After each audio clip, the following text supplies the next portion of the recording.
a todos. Sejam todos bem-vindos. É uma alegria muito grande.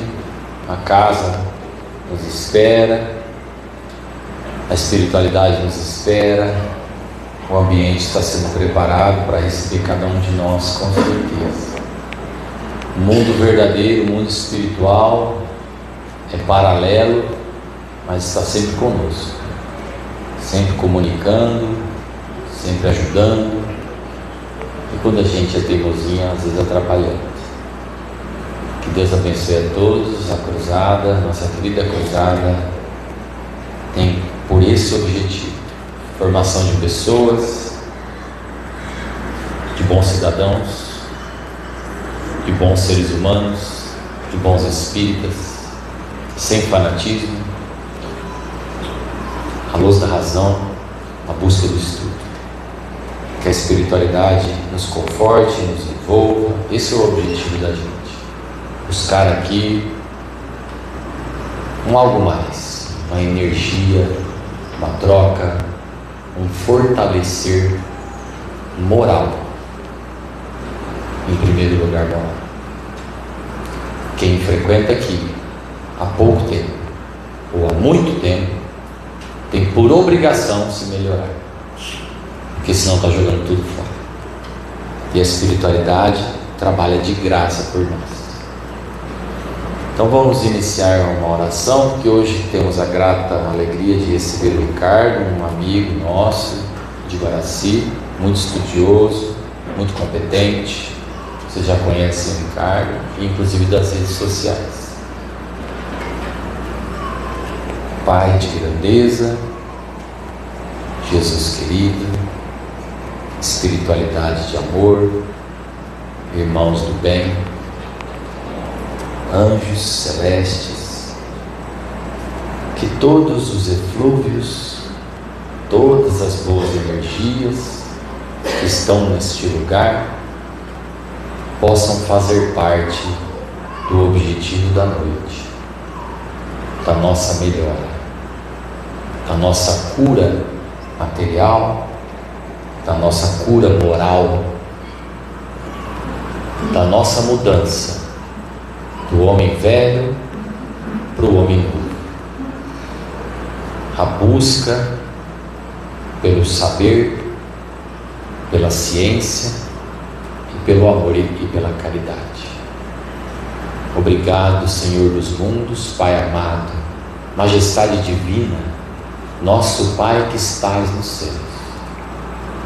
Que seja feita sempre a sua vontade, Pai, e não a nossa errante, a sua perfeita, que nos impulsiona para a educação das almas através das reencarnações.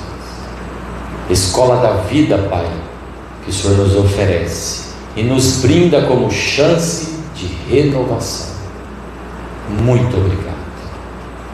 Obrigado por ofertar o Messias como nosso guia maior e nosso exemplo moral. Obrigado por cada anjo e espírito de luz que nos orienta, que nos ajuda, mesmo quando a gente não ouve. Que possamos escapar das armadilhas materiais, das seduções, dos desejos, da cobiça, e sermos melhores pessoas, seus filhos, Pai, à imagem de Jesus Cristo. Que ao sairmos daqui possamos estar banhados deste propósito, renovados de fé, de esperança, do saber, porque o saber liberta das amarras, dos vícios, da ignorância. O saber nos encaminha para a luz e mais nos aproxima do Criador. Que o nosso irmão possa ser intuído na noite de hoje e as palavras e os ensinamentos possam adentrar a nossa psique, o nosso espírito, e refletirmos na nossa vida lá fora os comportamentos do Espiritismo, desta lei moral, a lei de Jesus. Que assim seja. Nosso irmão Ricardo.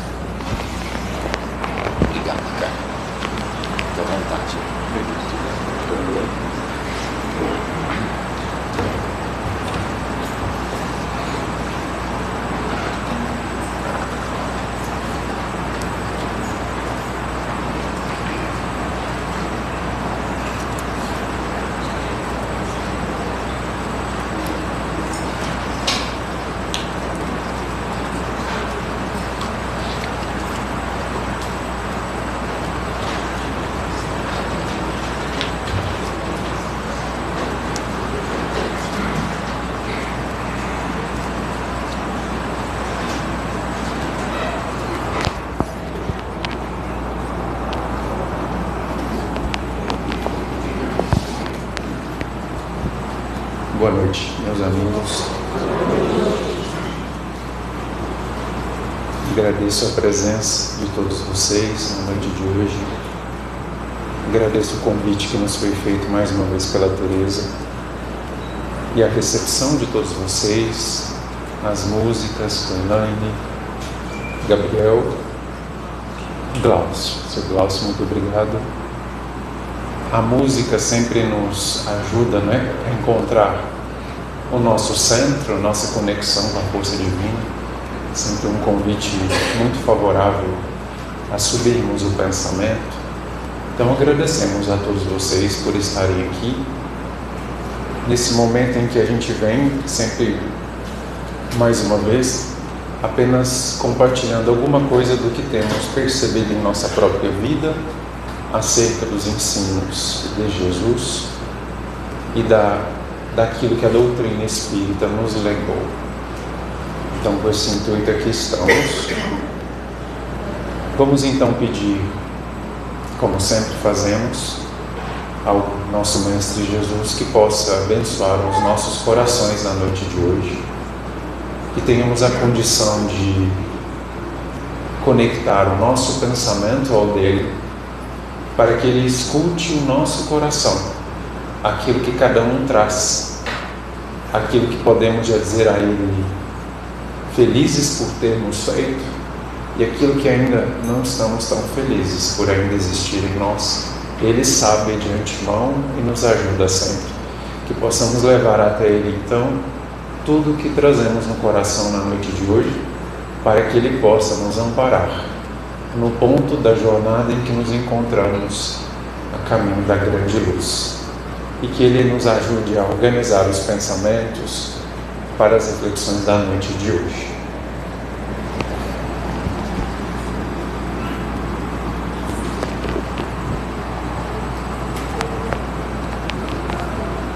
É sempre um desafio escolhermos um tema para uma palestra, pois a doutrina espírita nos trouxe, nos legou, tanta informação, tantos movimentos ascensionais deixados para que a criatura aproveite, que a gente muitas vezes se perde, diante de tudo que os espíritos nos legaram, que Jesus já havia nos deixado. Então temos alguma dificuldade, não pensem vocês que é fácil. E aí a gente tenta procurar alguma coisa do que está acontecendo, na nossa própria vida, daquilo que vem nos nossos pensamentos, as nossas questões, pois assim trazemos um pouco mais de vida às reflexões, não é? Então, mais uma vez, talvez já tenhamos falado sobre esse tema, mas vamos falar sobre ele novamente, tentar refletir alguma coisa sobre como o nosso Pai Celestial organiza a vida a partir da lei de justiça. Como funcionam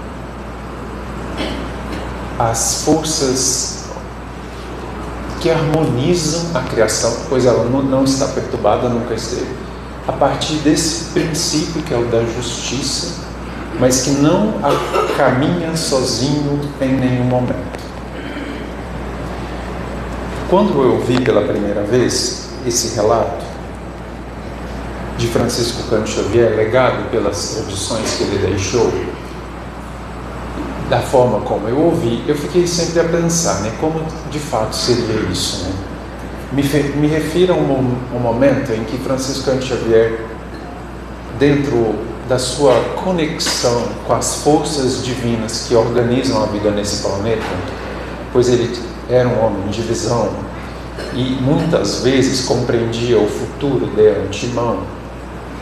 Em certo momento, ele vai nos dizer, isso já é passado, já organizado, ele vai nos dizer que estamos ainda, mas quando ele disse estávamos, sob um momento, um tempo de aferição de valores para a conclusão do ciclo evolutivo de provas e expiações nesta Terra. Isso no século XX, quando ele disse que as diretrizes planetárias, Jesus e aqueles que nos orientam, observavam os movimentos da humanidade terrestre muito assim, sem saber como proceder diante daquilo que a gente vinha fazendo naquela época. Ele falava de um tempo, meus amigos, em que havia tanta belicosidade entre as pessoas, entre as nações, como herança das guerras do início do século XX, que a qualquer momento poderíamos entrar num conflito muito terrível, não é? Do ponto de vista bélico.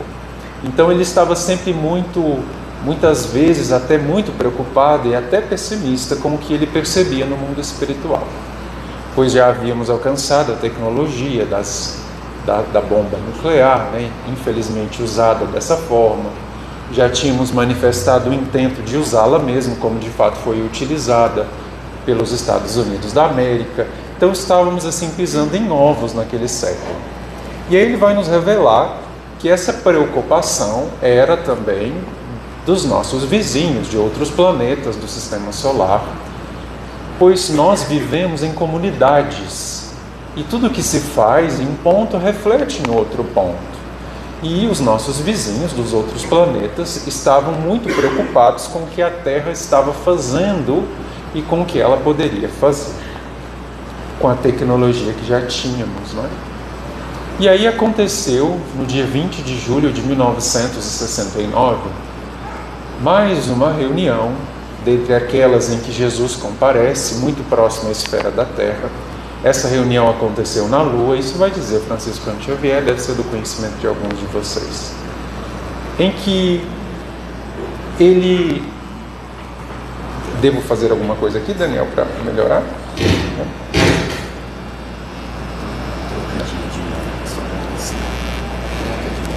Troca de...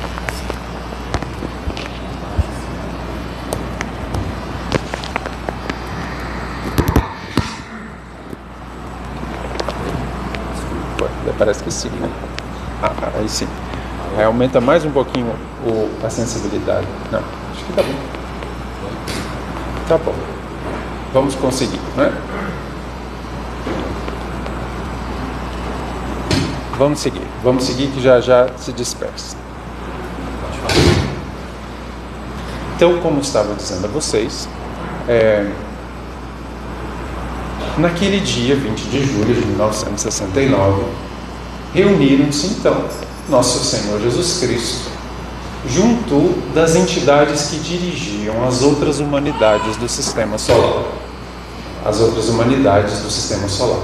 Pois nossos irmãos que vivem em Marte, em Vênus, em Júpiter, nas luas de Júpiter, que são muitas luas, em Saturno, talvez em Urano e Netuno também tenha, Plutão não tem, né? Mas os outros todos têm. Estavam observando o que a gente estava fazendo aqui, coletivamente falando. E aí eles, que também têm direitos divinos, como todos nós, filhos de Deus, pediram, né, a Jesus, aquela assembleia, porque em verdade ali ninguém mandava em ninguém, todos estavam em movimento de acordo, né, com o sensual. Eles disseram assim: olha, diante de tudo que a Terra tem feito e do que ela ainda pode fazer, nós rogamos, nós pedimos que os débitos acumulados pela humanidade terrestre no campo da justiça divina sejam cobrados, pois não é possível permitir mais liberdade a essa humanidade, pois o que eles têm feito com essa liberdade é muito perigoso. Então eles estavam pedindo apenas que os nossos débitos fossem cobrados. Então devia ter os débitos, né? Era só cobrança, algo que a gente faz naturalmente, né? Alguém deve alguma coisa para nós, você cobra. Só que os nossos débitos coletivos eram tão grandes, tão imensos, que se cobrados fossem, um peso de dor, de sofrimento coletivo se abateria sobre essa terra de uma forma tão intensa que poderia até provocar a extinção da quinta raça humana, dessa raça em que nos encontramos. Como outras vezes aconteceu. Quando nós falamos quinta raça, é porque já teve outras 4 antes, que extintas foram pelos movimentos evolutivos. E aí Jesus, na Assembleia, ele vai dizer assim: olha, reconhecemos naturalmente o débito dos nossos irmãos da Terra, nossos filhos e irmãos, mas eu vou pedir que apliquemos um pouco mais o Instituto da Misericórdia Divina em favor deles. Eu conheço o coração deles, pois os tenho acompanhado há bastante tempo, e tenho muita esperança que outras realidades virão ainda. Então eu vou pedir que conceda um pouco mais de tempo a eles, para vermos se eles alcançam um certo patamar de experiência coletiva no que tange a harmonia dos povos. E assim foi concedido. Não sei naturalmente se é possível recusar qualquer pedido de Jesus, não é? Nem numa assembleia como essa.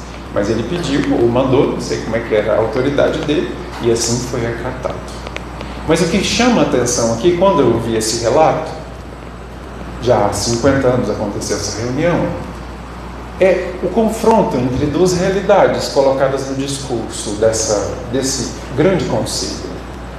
Observavam a humanidade e sabiam do que a gente tinha feito no nosso passado, naturalmente, e preocupado com o que poderíamos fazer, eles simplesmente pediram: olha, chega talvez o tempo de restringir um pouco a liberdade deles. Cobra, eles devem, não devem? Devem. Então vamos cobrar alguma coisa, porque não tem como mais seguir assim. Nós poderíamos abalar a vida nos outros planetas. É muito natural. Mas aí Jesus vem, apresenta àquela assembleia uma outra força divina que caminha passo a passo com a justiça. Talvez ela caminhe até um pouco à frente, que é a misericórdia de Deus. Porque a justiça divina não pode ser compreendida apenas como um mecanismo de ajuste de contas atrasadas. A justiça divina é uma forma de organizar a vida para que ela alcance um patamar superior de harmonia, chamando cada um à responsabilidade pelo que tem feito, como amor. Porque Deus deseja que todos sejam felizes. Todos. Os que aqui estão. Os que estão em Marte, os que estão em Vênus, os que estão nos outros planetas, nas outras luas, nas outras galáxias, todos e todos os universos. O Pai Celestial quer que todos sejam felizes. A justiça é para isso. E para que isso seja alcançado, Ele oferece então, junto dos mecanismos de acerto, as dádivas da misericórdia. Foi isso que Jesus pediu e isso que foi concedido. Não ocorreu a extinção da quinta raça humana. E eu espero que não aconteça. O prazo que eles haviam estabelecido para nós observarmos era 50 anos. E o elemento de exigência era que eles não criassem mais um conflito mundial, como aqueles já ocorridos há pouco tempo. E nós não criamos, não? Nós não criamos. Não criamos, assim, faixas de harmonia muito extensas, mas pelo menos a gente não se destruiu muito rapidamente uns aos outros. E assim disse Francisco Cantia Xavier no programa Pinga Fogo, falando desse encontro, ele disse assim: olha, se nós conseguirmos passar desse tempo, o alto, as forças divinas, permitiriam que essa terra ingressasse, essa humanidade ingressasse, num movimento mais intenso de evolução de todos os setores, em que muitas benesses, muitas dádivas seriam alcançadas pelo nosso próprio esforço, seja no campo da tecnologia, das ciências, da psicologia, da compreensão religiosa, das filosofias, da educação e tudo mais. E nós estamos nesse tempo de novas realidades. Mas esse não é o tema da palestra. Eu citei esse evento apenas para que possamos compreender essa diferença entre a força de amor que aguarda, embora estejamos já no 15º, no 50º, 20º erro consecutivo, a força de amor que aguarda, da força de justiça que chama a contas. Já pensaram vocês? Vamos supor que amanhã eu acordo, e aí acordo meio mal e vou ali e cometo um delito, Firo a vida de alguém, tiro alguma coisa de alguém, faço alguma coisa que não está certa. Mas vamos supor que a justiça dos homens não me localize jamais, aquilo fique escondido. em quanto tempo, a pergunta, Deus vai nos cobrar por esse débito? Quanto tempo? Será que vai ser na semana que vem? Daqui a um mês? Ou daqui a 10 anos? Ou daqui a 100? Não é? Quanto tempo ele vai me cobrar? Porque cobrar ele vai. Porque uma coisa que nós aprendemos com os Espíritos é que tudo o que nós fazemos, realidade colocada por cada um de nós, está registrado na nossa consciência e nunca se apaga, apenas avança. É como um caderno em que você escreve uma história e não tem borracha. Você só consegue continuar escrevendo. Não tem como rasurar. Então você escreveu algumas coisas ruins, a única possibilidade que você tem é saltar para o próximo parágrafo e escrever alguma coisa melhor, reorientando aquela história para que ela alcance um desfecho diferente. Mas aquele capítulo infeliz vai continuar ali, escrito. Assim são as nossas consciências. Então não se apaga. Você reinterpreta, você repara, você regenera, mas não apaga. Não é? É isso que estamos fazendo aqui em nossas encarnações. Agora, em quanto tempo vamos acertar? É aí que fica a questão.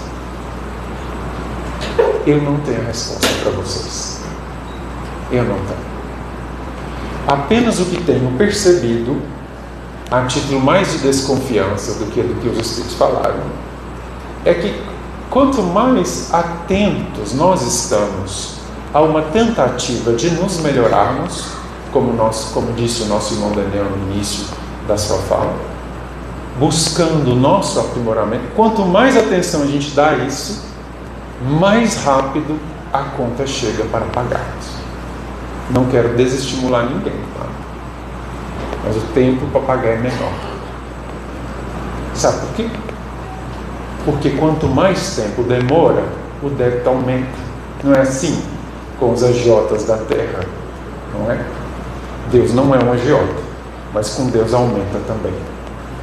Aumenta também. Quanto mais atentos nós estamos, então, ao movimento evolutivo, mais rápido é cobrado. Às vezes no mesmo dia. De manhã você fala uma coisa infeliz, à tarde já volta. Aquele movimento já reflete. Porque quando nós falamos em acertar, não estamos falando em sofrer. Não é isso. Não é. Estamos falando em experienciar a própria criação. Rapidamente. No entanto, se estamos assim muito desatentos, muito ocupados com outras coisas, muito iludidos, em franca rota de queda, né? Aí o débito fica mais tempo sem pagar. E Deus fica mais tempo sem cobrar. Faz sentido? Parece que não, né? Parece que ele está cobrando mais rapidamente dos justos, a quem ele poderia dar um pouquinho mais de tempo, e dos outros menos ocupados, mas vamos aguardando, né? Vamos ver. Mas por que Deus faz assim? Por que Deus faz assim? Porque a cobrança da consciência não é para nos destruir, é para nos educar. Aquele que está muito desatento aos movimentos da vida tem menos condições de aproveitar a experiência positivamente do que aquele que está mais atento. Não é? Percebe? Vem na minha memória, eu não sei se isso foi numa palestra do Rossandro, alguma coisa que ele comentou, ou alguém comentou, porque a memória da gente é uma coisa, né? Você lembra um pedaço, inclui outro, a gente nunca sabe exatamente se aquilo que a gente está falando aconteceu ou não, mas fica a título de imaginação, né?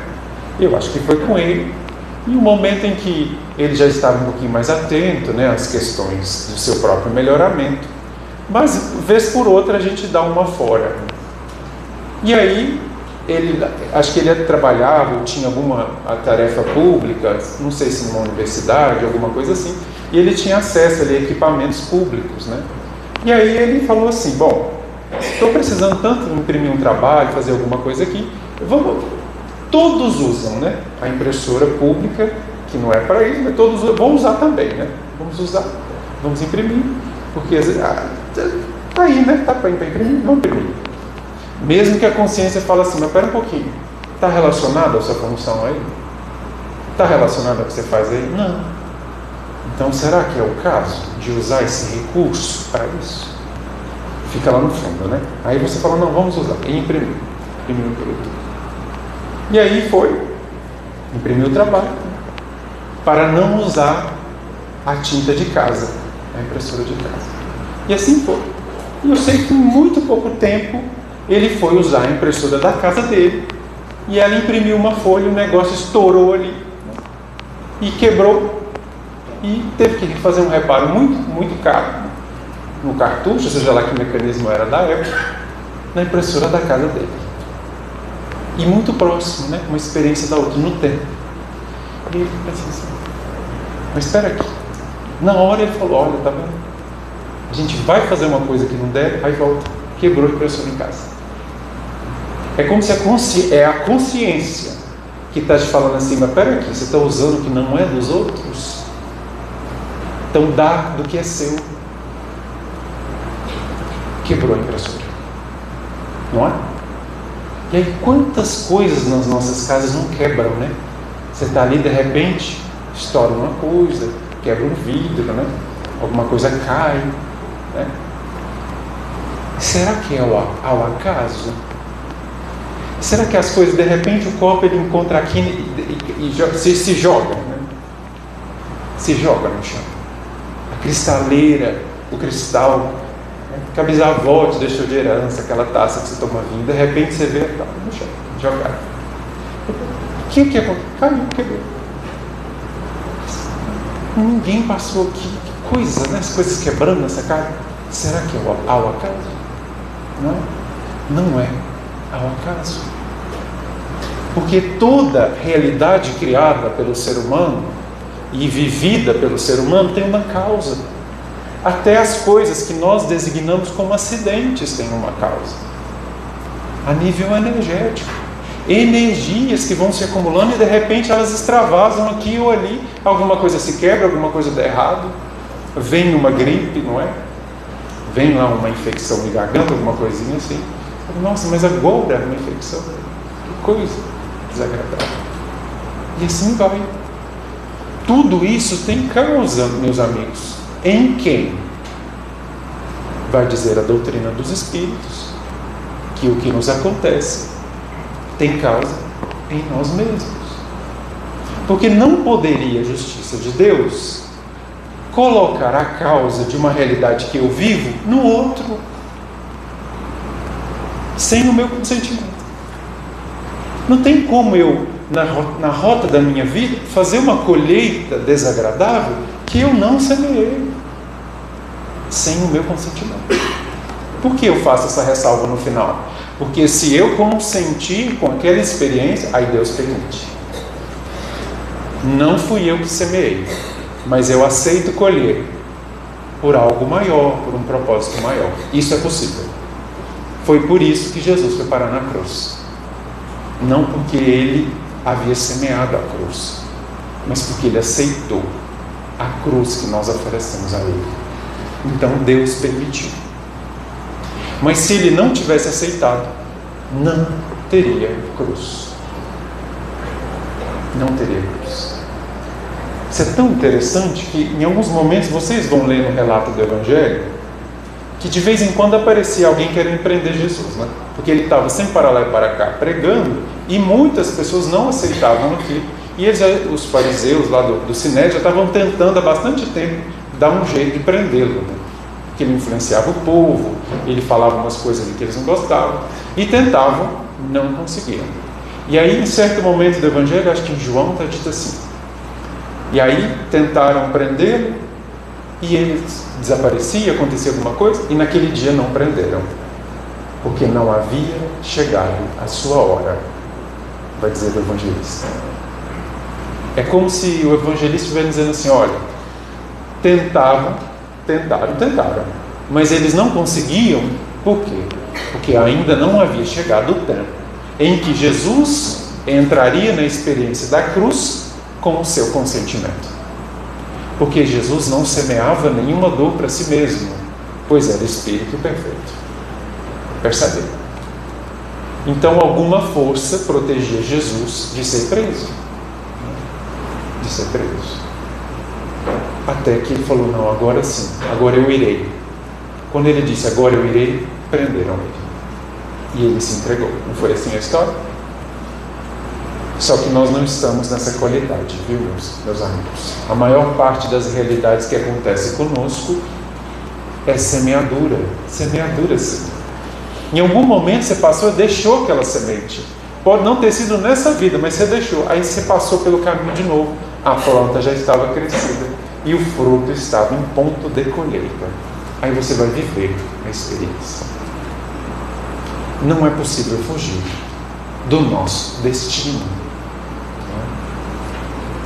Esse é o grande ensinamento da justiça de Deus.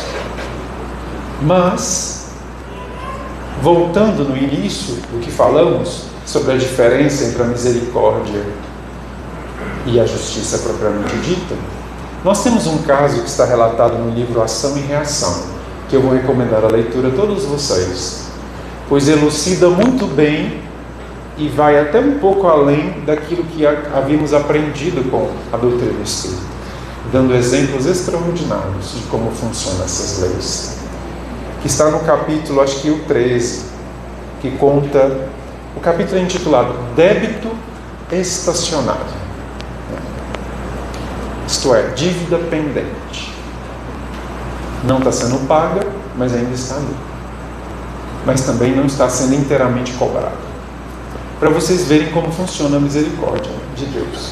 É o caso de Sabino, que havia sido, na última existência, um barão muito rico, um nobre, com muita influência, muito poder. E que naquela encarnação, acompanhado mais uma vez de sua amada, de nome Poliana, que também compartilhava com ele os mesmos interesses inferiores. E o que ele fazia? Ele fazia de tudo para dominar, para ter mais do que os outros tinham, para ter mais prazer do que os outros tinham, para influir mais do que os outros influíam, custasse o preço que for. Não tinha regra para ele. Ele queria alguma coisa, tinha um monte de gente pelo caminho. Ele era capaz de trucidar a todos que estavam no caminho para conseguir. Só que ele não vinha fazendo isso de ontem. Ele vinha fazendo isso há mais de 1000 anos nas suas encarnações. Sempre voltava ao palco do mundo em planos de crueldade. Deus dava um pouco mais de liberdade para ele. O que ele fazia? Voltava no egoísmo atroz. Só via ele. Ele e a Poliana, que era a única pessoa a quem ele amava. Todos os outros eram instrumentos que ele usava. E ao seu passo ia ficando sangue, dor, sofrimento, guerras, calamidades e tudo mais. Pensa bem. E aí, quando ele voltava para o mundo espiritual, ele estava tão cheio de inimigos contra ele, e ele vibrava tanto no mal, o que acontecia? Ele atraía um monte de outras entidades que vibravam no mal e virava aquilo um fulcro de criminalidade no mundo espiritual, que também só gerava transtorno. De forma que onde Deus colocava esse espírito, gerava um problema. No mundo espiritual causava problema, encarnava ele, causava problema. E assim esse espírito evoluindo. Só que, numa última faixa de experiência no mundo espiritual, ele arrependeu um pouquinho. Ele começou a pensar, nossa, será que... E aí Deus aproveitou e reencarnou ele. Reencarnou ele num corpo praticamente paralítico, que padecia de nanismo, com um intelecto defeituoso, surdo e mudo, praticamente não tinha quase nada do que nós temos de liberdade no corpo. Pequenininho, 90 centímetros, com a cara toda cabeçudo, tudo descontrolado. Só tinha olhos para a mãe. E quem que era a mãe? A Poliana. Porque Deus reencarnou ela para recebê-lo. Ela aceitou recebê-lo. Pois ela percebeu antes dele a necessidade de começar a arrumar aquela bagunça toda. Mas Deus encarnou ele para ele arrumar a bagunça? Não. Porque ele não tinha nenhuma condição de fazer. Deus encarnou ele para prendê-lo num corpo limitado e apagado, para que ele parasse de gerar problema aonde ele era colocado. Ele estava em regime de prisão, num corpo defeituoso. Não é? E a dívida dele? E o que ele vinha fazendo? Não estava sofrendo por isso? Não. André Luiz, junto do benfeitor Silas, vão até a casa de Poliana, a mãe, porque ela estava passando por muitas necessidades, quase tendo um infarto, ali, com problemas avançados de saúde, e eles foram dar assistência para ela, né? Ajudar. Porque eles sabiam do empreendimento que estava acontecendo ali, de consciências. E sem ela, ele desencarnava logo na sequência. Pois ele não tinha como cuidar de si mesmo, ele não tinha ninguém que o amava. E até do ponto de vista energético, ele tinha uma dependência imensa do espírito de Poliana. Então eles foram até o lar ajudá-la, porque ela merecia ajuda. Porque ela era um grande espírito? Não, porque ela havia se aberto, se colocado à disposição para corrigir um erro. Então Deus dava os recursos para ela corrigir. Isso é misericórdia. Isso é misericórdia. Quando Deus sabe que a gente é mais perigoso do que menos perigoso, mas ainda assim Ele nos dá recursos. Porque Ele vê lá no fundo uma vontade de corrigir. Era o caso dela. E aí foi Silas, os benfeitores ajudaram ela. E sabe como que eles ajudaram ela? Silas ofereceu ali um amparo energético, ali alguma coisa que ela precisava, só que não foi suficiente. Ela estava com o coração alterado, ela poderia ter um evento cardíaco qualquer hora, né? Aí o que Silas fez? Fez uma prece, pedindo a Deus que desse a ela um pouco mais de tempo na carne, porque ele compreendia a necessidade dela de ali estar com aquele filhinho. Não é? E a prece foi respondida. Uma prece sentida que ele fez. Sabe como que ela foi respondida? Concluída a prece, em algum momento assim apareceram 5 entidades vindas de regiões que ele não sabia dizer, que não eram seres humanos, eram elementares, entidades da natureza, que trouxeram ali alguns fluidos, algumas energias da natureza, dos lugares de harmonia da Terra, prepararam ali alguma coisa, um negócio, e aplicaram nela. E ela se viu completamente refeita no dia seguinte. O corpo foi absorvendo, aquietou o coração, regularizou o funcionamento das artérias, ela estava bem. Porque Deus tem recursos para nos ajudar. Lembre sempre disso.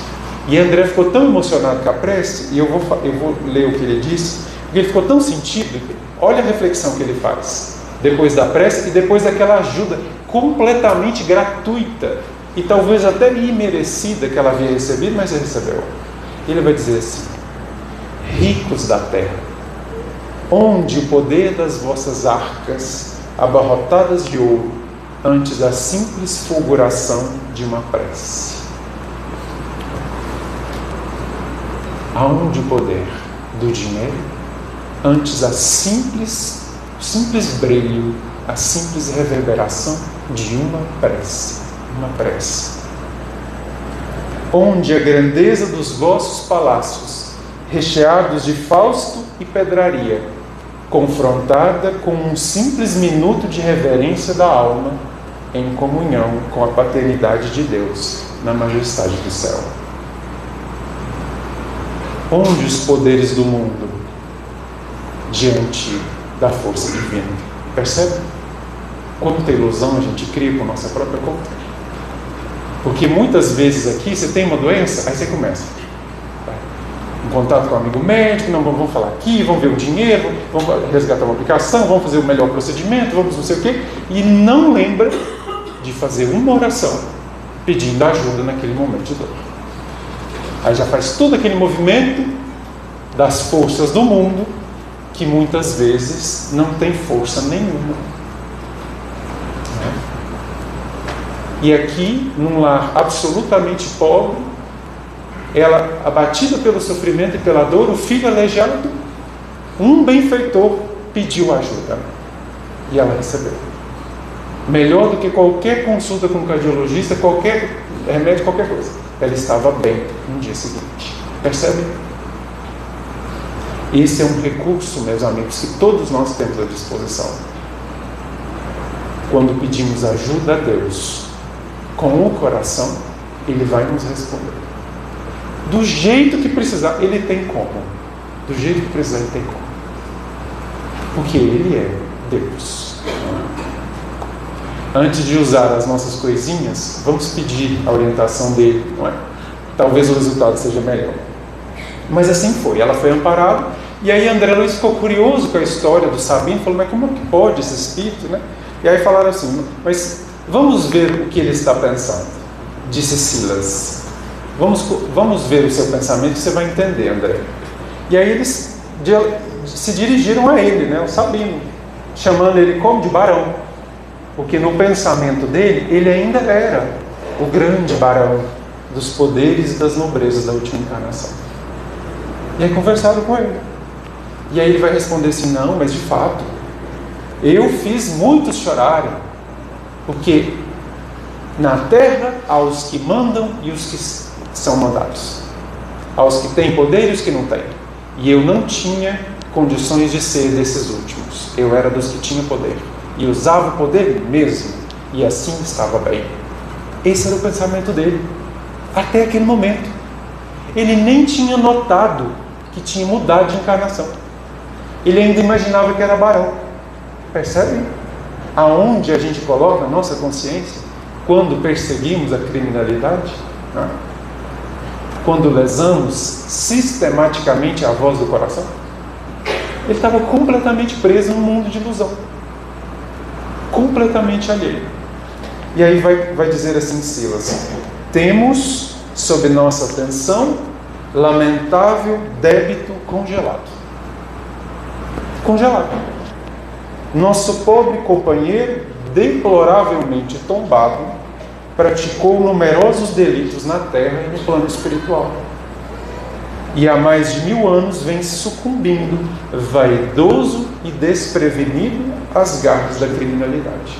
De existência a existência, não soube senão consumir os recursos do campo físico, tumultuando as paisagens sociais em que o Senhor lhe concedeu viver. Entre o berço e o túmulo é o desatino incessante, e do túmulo para o berço é a maldade fria e inconsequente. Então veja, nós tínhamos eles tinham diante deles um espírito que estava em péssimas condições e não tinha nem como pagar a primeira parcela. Estava com o débito congelado. Por quanto tempo? Eles não sabiam dizer. O débito existia ainda, completamente inteiro, mas não estava sendo cobrado, porque ele não tinha nenhuma condição de pagar. Isso é misericórdia. Misericórdia. Então, meus amigos, temos que pensar muitas vezes quantas forças de misericórdia já nos têm recolocado de pé depois dos nossos tombos. Quantas vezes já tivemos a prestação prorrogada, né? Sem mora. Percebe? Isso é misericórdia. Porque Deus deseja que a gente avance, que a gente se melhore. Mas a justiça divina também tem um elemento que é de nossa atenção. Pois quando nós fazemos o bem, o resultado será qual? O do bem, não é? Naturalmente. Porque quando a gente faz o mal, a gente já sabe o que acontece. Quando nós fazemos o bem, vem o bem. Então, se tivermos um olhar para aproveitar o nosso tempo para fazer o bem, essas experiências de débito congelado não acontecem, porque você vai estar ajustando como? Com as forças do amor, que são muito mais poderosas para pagar uma conta do que as forças da dor, como disse Simão Pedro, que o amor cobre a multidão dos pecados. Então, quando a gente volta ao palco do mundo e empenha-se em fazer o bem, o resultado é diferente. Porque você vai dia a dia pagando várias parcelas de uma vez. Percebe? Só que uma coisa que eu tenho visto em mim, em todos nós, né, é que nós temos uma reatividade muito grande, uma impulsividade. Porque você é, vamos dizer assim, ofendido, ou pressionado, ou colocado numa situação, e aí, em vez de você devolver com um comportamento mais harmonizado, você devolve com um comportamento inferior. E depois você vai ver o que fez. Nesse fluxo, né, de reprodução condicionada, impulsividade. É muito explicável, porque é mais fácil para nós repetir o que a gente já vinha fazendo do que fazer uma coisa diferente, é óbvio. Né? Então nós temos que empenhar em fazer uma coisa diferente, porque senão a gente não faz. E isso está tão preso no nosso psiquismo, né? De se justificar, cometer um erro, você já começa a justificar, fala, não, mas não fui eu, foi o outro, não, mas não foi por causa disso, e faz aquela confusão, está tão impregnado que a gente nem vê, e às vezes passa a vida desaproveitando. Você nem pensa que poderia ser diferente. Não é? Na semana passada, aconteceu um episódio na minha encarnação, que não havia acontecido antes, mas que foi muito interessante, né? Eu estava com viagem marcada para a minha cidade, que era o aniversário de meu pai, no feriado, e assim foi, estava marcada a viagem. E aí eu havia esquecido o meu carregador de celular no centro espírita. E eu não dava para viajar sem celular, realmente. Aí na quarta-feira à noite eu fui até lá buscar. Na quinta de manhã iríamos viajar. E aí nós estamos com um pequeno problema lá na cidade de Guaraci, que está tendo, não sei se aqui está acontecendo, mas lá nós estamos com um excesso de escorpiões, né? Eles estão assim se reproduzindo, não sei de onde vem, estão ali na cidade, de vez em quando aparece um. E aí na saída do centro, eu estava numa rota, e aí acabei encontrando com um, né? E nós tivemos um pequeno desentendimento, né? Nós não acertamos muito bem, porque eu passei em cima dele, naturalmente. Aí me picou, não é? E não é uma experiência muito agradável, diga-se de passar. Mas aí depois eu fiquei, na hora você fica, né?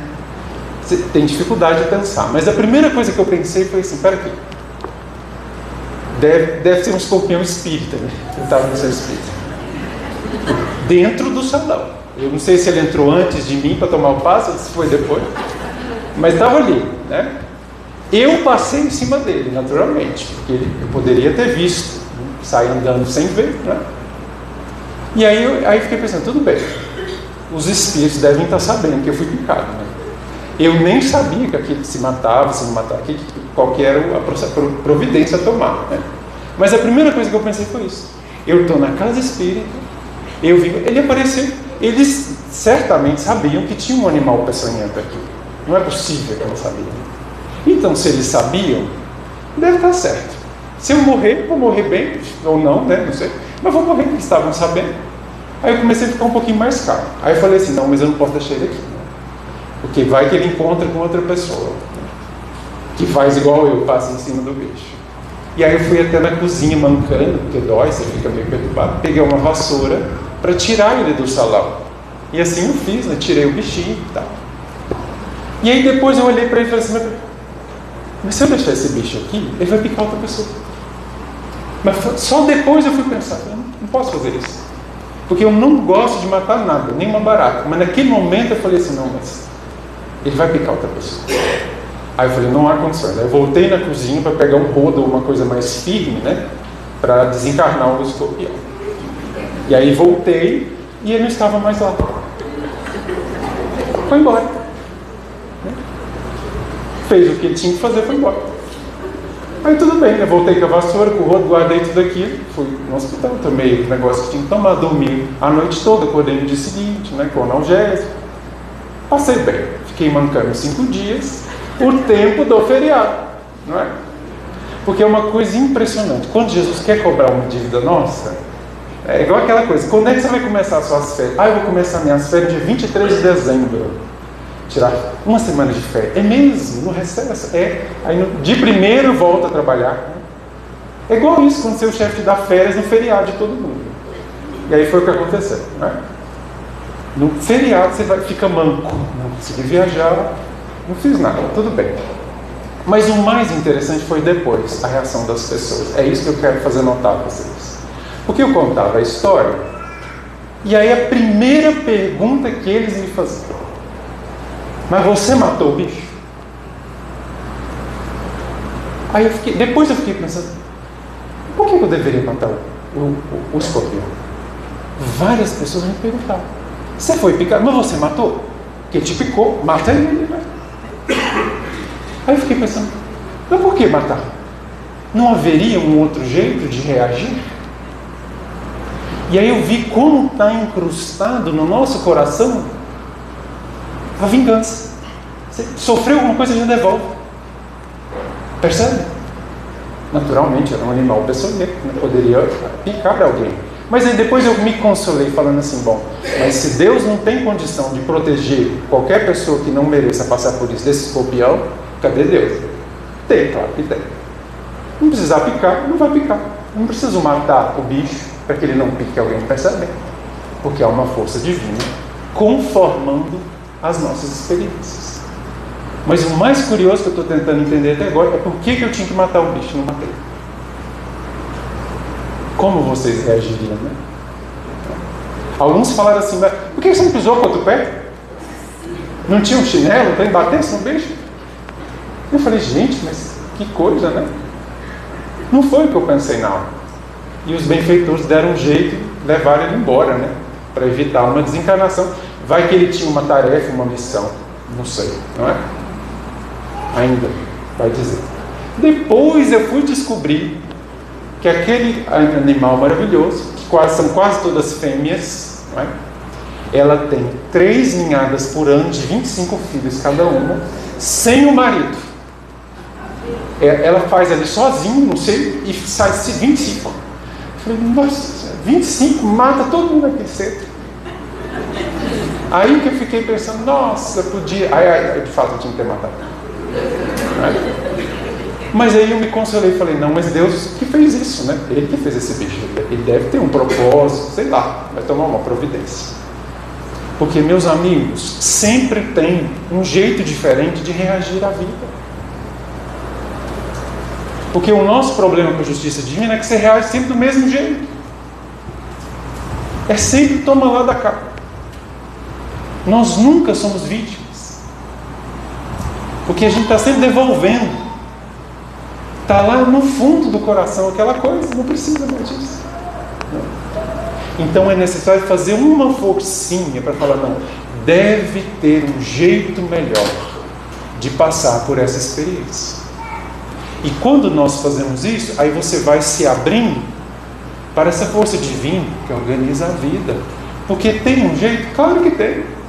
Muitas vezes, já encerrado, né, o horário, nós lemos na doutrina, nos livros, que os espíritos, às vezes, sem saber o que fazer nas suas encarnações, nos conflitos, nas dores, os benfeitores diziam assim, faça o que faria Jesus no seu lugar.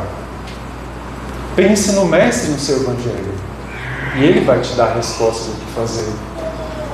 E aí eu fiquei pensando depois, será que se Jesus fosse picar com um escorpião, ele ia matar o bicho, né? Não sei, né? Não sei também se poderia picar. Jesus tinha muitos recursos que a gente não tem, não é? Mas até nesses momentos absolutamente estranhos da nossa experiência humana, você tem que pensar qual era o melhor jeito de reagir, não é? Porque se você fizer o que já tem feito, você vai encontrar com o que já tem encontrado, não é assim? É assim. Agora, se você conseguir colocar alguma coisa diferente, aí Deus vai te surpreender com outra coisa diferente. Aí é o aluno, é o espírito que percebe a condição de aluno, de aprendiz. Não precisa mais dessas dores e situações difíceis como a de Sabino, pois já procura se melhorar com Deus, que caminha sempre ao nosso lado. Não é? Até quando a gente tem que ter um encontro como esse. Possamos refletir sobre essas forças orientadoras da nossa vida. Muito obrigado a todos. Até a próxima.